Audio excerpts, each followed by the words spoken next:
Paano tanggalin or palitan ang copyright audio sa ating mga reels? So, paano po yung gawin? So, ganito lang po ang gawin nyo. Open nyo lang po ang inyong mga Facebook. Pagdating po dito, pumunta kayo dito sa inyong tatlong slash. Yan. And then, i-click nyo po itong profile name nyo. Tapos, mapupunta po tayo dito sa ating profile. So, scroll up lang po natin. Hanapin po natin dito ang Reels. So, kung hindi nyo po makita dito ang Reels, i-click nyo po yung More.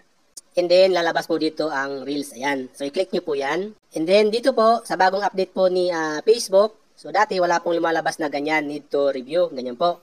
So, i-click nyo lang po yan. And then, dito po, makikita nyo yung Reels nyo na mayroon pong copyright. So, ayan po, lalabas po yan dyan. So, kung ilan po ang lumabas dyan, yan po yung may copyright ng Reels nyo. And then, piliin nyo lang po mga lodis yung gusto nyo pong palitan yung audio or gusto mo pong tanggalin yung copyright. So, halimbawa po ito, i-click nyo lang po yan. And then, magpi-play po yung inyong mga reels. So, dito po, i-click nyo lang po yung tatlong dot na yan. Dito po, lalabas po ito. Ayan, replace audio. Tapos, lalabas po ito mga lodis. So, dito, replace audio. I-click nyo lang po itong continue button. And then, madadari ka po dito sa audio ng reels. So, dito, yung makikita nyo po mga lodis, pwede nyo po yung gamitin para po i-replace doon sa na-copyright nyong audio ng inyong mga reels. Okay? Ngayon, kung wala po kayong makita dito nga gagamitin, pwede nyo na lang pong i-search dito. Ayan, search nyo po dyan, and then, piliin nyo na lang po yun. So, ngayon, halimbawa po ito yung gusto kong gamitin. Ayan, cute-cute yan. I-click nyo lang po yan. And then, i-click nyo po itong select yan.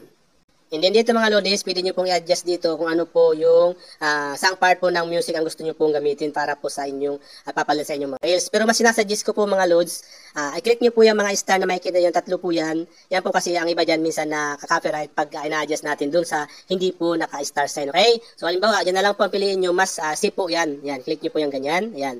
Tatlo po yan mga lodis, ibig sabihin niya ina-allow nilang gamitin mo yung audio na ito. So halimbawa, ito po ang gusto kong gamitin. Yan.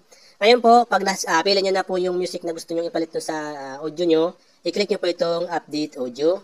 And then, i-click mo naman po itong update button. Ngayon po, wait lang po natin mga lodis ma-update. Ayan po, audio is being updated.